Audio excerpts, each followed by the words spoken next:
बास टाइम कोई ऐसा डेटा आ जाता है जो हमारे पास 2 शीट्स के ऊपर है, जैसे डेली का हमारे पास डेटा अपडेट हो रहा होता है, स्टॉक एक्सचेंज का कह लें या बैंक का कोई रेट वगैरह है, किसी करेंसी का रेट वगैरह है, और आज का अलग है, कल का अलग है, न्यू रेट लिस्ट आती है डेली की, या इस तरह का कोई भी काम है मंथली बेस के, भाई प्रीवियस मंथ की क्या रिपोर्ट है और इस मंथ की क्या रिपोर्ट है और कहाँ पे किन चीज़ों में डिफरेंस आया है।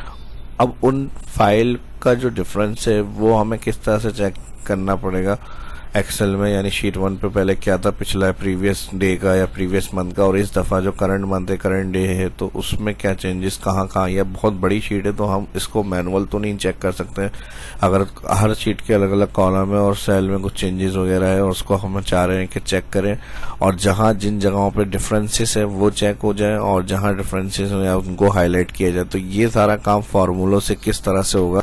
How to compare two Excel file और शीट फॉर डिफरेंसेस, तो ये आज की इस क्लास के अंदर मैं डिस्कस करूंगा। तो चलिए शुरू करते हैं। उसका इजी और आसान मेथड जो होगा वो मैं सब आपके साथ शेयर करूंगा। तो एडवांस में लाइक कर दें, इसमें भी सीखने को मिलने वाला है भरपूर। जो फर्स्ट देखें चैनल को सब्सक्राइब कर दें। चलिए शुरू करते हैं आज की इस क्लास को। अब मान लीजिए शीट 1 पर एक रिकॉर्ड है और शीट 2, 2 शीट्स हैं और सेम यहाँ पे हमारे पास डाटा है, इसकी अपडेट होती है रोजाना की बेस पे या फिर मंथली बेस पे। अब ये हमारा जनवरी, मैंने मंथ का हिसाब रखा हुआ है, जनवरी का डेटा था ये, और इसके साथ ही शीट 2 है, यहाँ फरवरी का डेटा है। और इस तरह से अब हमें शीट 1 के अंदर जो रिकॉर्ड है और शीट 2 के अंदर तकरीबन सेम है, कंपनी ब्रांड्स या फिर कुछ मॉडल में अपडेट हुआ है या फिर कुछ रेट में अपडेट हुआ है। तो अब हम एक एक करके तो चेक नहीं करेंगे दायरे कि किस तरह से कहाँ पे चेंजेस, इसमें बहुत टाइम लग जाएगा। और यहाँ तो मेरे पास फिर 5 से लेकर 14 यानी 9-10 रिकॉर्ड है, 9 से 10, लेकिन अगर 1000 के करीब है, 100 के करीब है, तो उसको किस तरह से फिर हम चेक कर सकते हैं वो अब मैं बताऊंगा इसके अंदर। तो अगर हमें हाईलाइट करना है तो उसके लिए तो बहुत ही आसान तरीके कंडीशनल फॉर्मेटिंग का, जैसे आपको शीट 1 से शीट 2 में जो डिफरेंसेस है वो हाईलाइट करना है, तो जिस शीट के ऊपर हाईलाइट करना है उस शीट के ऊपर क्लिक और data select, all data select. Conditional formatting condition base formatting से डेटा हाईलाइट करने के लिए यूज होता है। जैसी कंडीशनल बेस फॉर्मेटिंग आपको चाहिए डेटा हाईलाइट करके आप देखना चाह रहे हैं, वो हम इस ऑप्शन से अप्लाई करते हैं। कंडीशनल में जाएंगे या न्यू रूल में आएंगे, यूज फार्मूला। ठीक है जी, जिस सेल में कलर से हाईलाइट करना है उस शीट के ऊपर आपको डेटा सेलेक्ट करना है। उसके बाद इक्वल आपको सेल क्लिक करना है फर्स्ट, हेडिंग सेलेक्ट नहीं होगी, हेडिंग के बाद से डेटा सेलेक्ट करना है ऑल, और जो फर्स्ट स्टार्ट एंट्री है वहां से क्लिक। यहाँ पर हमारे पास B5 मेरे पास इसका सेल एड्रेस है और इसको मैं $साइन बाय डिफॉल्ट आ रहे होते हैं। जब हम कंडीशनल फॉर्मेटिंग से क्लिक करते हैं तो यहाँ पे बाय डिफॉल्ट डॉलर आ रहे होते हैं। इसको आप 2 दफ़ा F4 करेंगे, थर्ड टाइम F4 से ये क्लियर हो जाएगा। तो यहाँ पे कोई डॉलर नहीं रखना हमें। सेल क्लिक करेंगे 3 दफ़ा F4, उसके बाद आप लेस देन और ग्रेटर देन एक साथ यूज करेंगे। इसका मतलब होता है नॉट इक्वल, यानी ये सेल ग्रेटर देन और लेस देन एक साथ यूज करा हमने, बराबर मतलब हमने कहा B5 नॉट इक्वल है। अगर ये बराबर नहीं है किसके, अब हम जाएंगे शीट 1 पे, क्योंकि शीट 1 से डाटा को मैच करना है। शीट 1 क्लिक और इसका जो फर्स्ट सेल आ रहा है यहाँ पे इसको क्लिक करेंगे और इसका भी बाय डिफॉल्ट डॉलर आ रहा है, क्योंकि ड्रैग होगा राइट और डाउन, जहाँ जहाँ डिफरेंस होंगे वो सब हाईलाइट होंगे। तो यहाँ से इसके भी डॉलर क्लियर करेंगे 3 दफ़ा F4 बस। ठीक है जी, ये नॉर्मल सेल इसी तरह रहेंगे। बाकी आपको जिस कलर से फॉर्मेटिंग से हाईलाइट करना है, इसकी फॉर्मेट सेटिंग, फिल फॉन्ट मैंने कहा रेड, फिल रेड, और फॉन्ट बोल्ड और वाइट। आप अपने हिसाब से जो फॉर्मेटिंग आपको चाहिए आप हाईलाइट के लिए यूज कर सकते हैं। क्लिक और ओके। तो एक तो ये तरीका हो गया, यानी 2 शीट्स के डिफरेंसेस देखने के लिए किन सेल में कहाँ कहाँ पे चेंजेस है, तो ये आप इस तरह से चेक कर सकते हैं कंडीशनल फॉर्मेटिंग को यूज करते हुए। एक तो ये तरीका हो गया। अब बात आ जाती है, अगर आपसे कहा जा रहा है कि नहीं जो चेंजेस हैं कि शीट 1 पे इस जगह पे क्या है और शीट 2 पे इस जगह पे क्या है, इस तरह से रिपोर्ट चाहिए हमें। अब जैसे हमारे पास शीट 2 पे अपडेट हुआ था इन्फिनिक्स आ गया और शीट 1 पे क्या है, Xiaomi है। अब इसी तरह से हमारे पास यहाँ गैलेक्सी A13 हो गया और शीट 1 पे प्रीवियस क्या था, गैलेक्सी A12। तो इस तरह से दिखाएं कि शीट 1 पे क्या था और उसके बाद जो अपडेट हुआ है सेकंड शीट में, उस शीट में नया ऐड क्या हुआ है। अब उस सारी लिस्ट के अंदर हाईलाइट करके देख तो सकते हैं, लेकिन इसमें ये प्रॉब्लम हो जाएगी शीट 1 पे क्या था शीट 2 पे। तो इस तरह से रिपोर्ट अगर चाहिए तो फिर कंडीशनल फॉर्मेटिंग यूज नहीं होगी। अगर सिर्फ हाईलाइट करना है तो कंडीशन फॉर्मेटिंग यूज़ करेंगे, लेकिन अब हम चाह रहे हैं कि इस तरह से रिपोर्ट बन जाए कि अलग शीट में हमारे पास जहाँ जहाँ सेल में चेंजेस हुई है वहाँ पर लिखा हुआ है हमारे पास कि शीट 1 पे ये था और फिर शीट 2 पे जो चेंज हुआ है उसके साथ ये था। जिन सेल में चेंजेस है वो हमारे पास अलग शीट में लिखी हुई है। तो इसके लिए जो अब मैं फार्मूला बताऊंगा वो गौर से देखिएगा।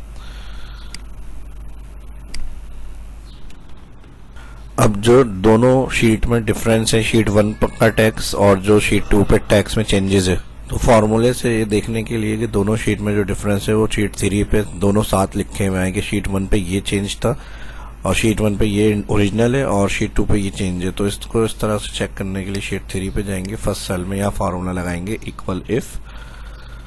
अब लॉजिकल में हम जाएंगे शीट 1 और इसकी जो फर्स्ट एंट्री स्टार्ट हो रही है इसका सेल एड्रेस मेरे पास B5 है, इसके साथ लेस देन ग्रेटर देन मतलब नॉट इक्वल, ये दोनों एक साथ लगेंगे। और उसके बाद जाएंगे शीट 2 पे, किसके नॉट इक्वल है, इस सेल के शीट 2 पे जो हमारे पास सेकंड डेटा है उसकी फर्स्ट सेल वो सिलेक्ट यहाँ पर। अब हमने शीट 1 का B5 कहा, अगर ये नॉट इक्वल है शीट 2 के B5 तो करना क्या है, अब यहाँ पर हम कॉमा लगाएंगे, वैल्यू F2 के अंदर हम इन्वर्टेड कॉमा, शीट 1 यानी टैक्स लिखा हुआ चाहिए हमें, तो हमने यहाँ पे शीट 1 का लिखा रेफरेंस कि हमारे पास शीट 1 पे जो डेटा है कॉलन और फिर इन्वर्टेड कॉमा। आपका अगर रीनेम हुआ है डेटा शीट नाम तो आप इस जगह पे शीट 1 की जगह वो नाम दे सकते हैं कि इस शीट का ये रिकॉर्ड है, तो मैंने शीट 1 ही रखा हुआ है इसका, तो मैं शीट 1 लिख रहा हूँ और कॉलन और फिर उसके बाद इन्वर्टेड कॉमा। अब इसको कॉन्केटिनेट करेंगे एंड फंक्शन के साथ,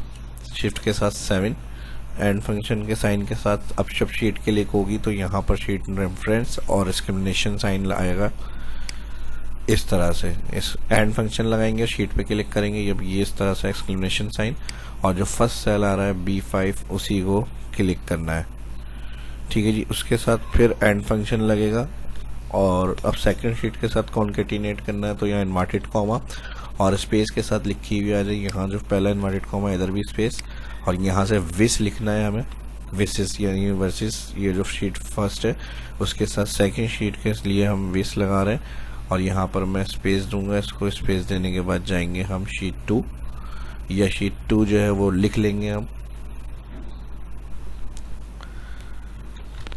ठीक है जी। शीट 2 खुद लिख लेंगे और फिर कॉलन लगाएंगे और इन्वर्टेड कॉमा जैसा हमने यहाँ शीट 1 लिखा था और फिर यहाँ पर शीट 2 लिखने के बाद कॉलन इन्वर्टेड कॉमा के बाद एंड फंक्शन लगाना है।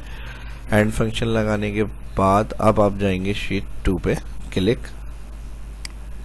शीट 2 पे क्लिक, सेल फर्स्ट जो आ रहा है इसको सिलेक्ट करेंगे, ठीक है जी। शीट 2 पे जाके वही शीट का नाम आ जाएगा, अगर आपका रीनेम है तो वो शीट नाम आएगा, यहाँ पे डिस्क्रिमिनेशन साइन खुद ही लगा हुआ आ जाएगा बाय डिफ़ॉल्ट और उसके साथ जो फर्स्ट सेल है जिसमें डेटा स्टार्ट हो रहा है हेडिंग के बाद उसको आप सिलेक्ट करेंगे, देख लें, ठीक है जी। ये पूरा फार्मूला यहाँ पे यूज़ होगा। ये हो गई हमारी वैल्यू F2 जो कॉन्केटिनेशन किया है शीट 1 के साथ, उसमें क्या टेक्स्ट लिखा हुआ आ रहा है वो दिखाया हमें और शीट 2 में जो टेक्स्ट है वो दिखाया, कहाँ दिखाया, जिस शीट में हम फार्मूला अप्लाई कर रहे हैं उस जगह पे हमें डिफरेंसेस लिखे हुए दिखाएंगे ये फार्मूला।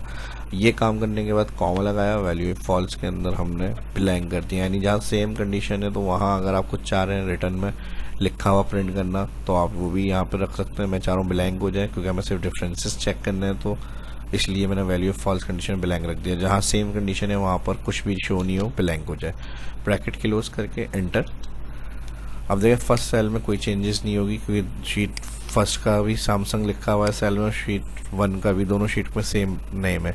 अब जब हम ड्रैग करेंगे तो जहाँ हमारे पास कलर वाली कंडीशन है, कलर वाली कंडीशन आ रही है उस जगह से ड्रैग करने से नाम लिखे हुए आने चाहिए हमारे पास। अब इसको मैं थोड़ा सा जूम कम करता हूँ और फिर डाउन और राइट ड्रैग करके चेक करते हैं,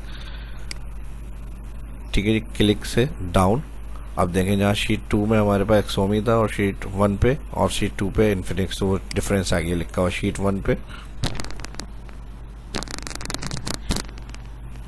शीट 1 पे हमारे पास सैमसंग, सॉरी सेकंड के अंदर जो एंट्री आ रही है एक्सोमी और शीट 2 की जो सेकंड एंट्री है इन्फिनिक्स।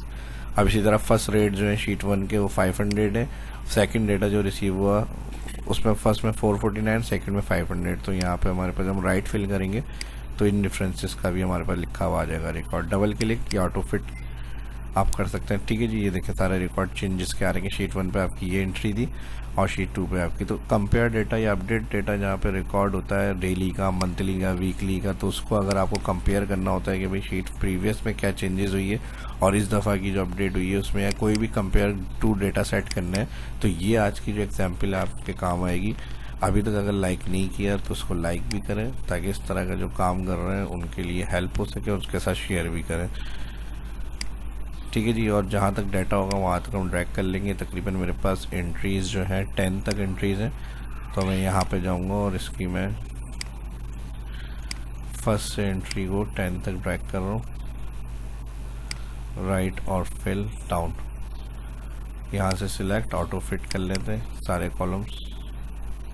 अब जहाँ जहाँ जितनी चेंजेस हैं वहाँ वहाँ पे सारे जो चेंजेस जिन सेल में वो लिखी हुई वैल्यू यहाँ पर आ रही है। जैसे शीट 1 पे 8 और शीट 2 पे 10, इसमें मॉडल में चेंजेस हुई है। ठीक है जी, तो यहाँ पर ये सारी चीज़ें हेडिंग्स अगर बनानी है तो आप यहाँ से राइट क्लिक कर लें और जो आपकी डेटा की हेडिंग्स है वो यहाँ पे आप कॉपी पेस्ट कर लें, ताकि जिन सेल में जो चेंजेस है उसका पता चल जाए आपको। हेडिंग को उठाएंगे कॉपी, कंट्रोल C, और शीट 2 पे जाएंगे, यहाँ पे मैं कर दूँगा कंट्रोल V। तो जिन कॉलम में चेंजेस है जिस चीज़ की, वो यहाँ पर आपके सामने आ जाएगी जो आपके डेटा की होंगी।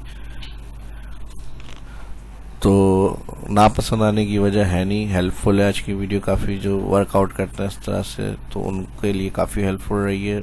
वीडियो को लाइक भी करें। उसी तरह से मिलते हैं नेक्स्ट वीडियो में। शाम को इजाज़त दीजिए। अल्लाह हाफिज़।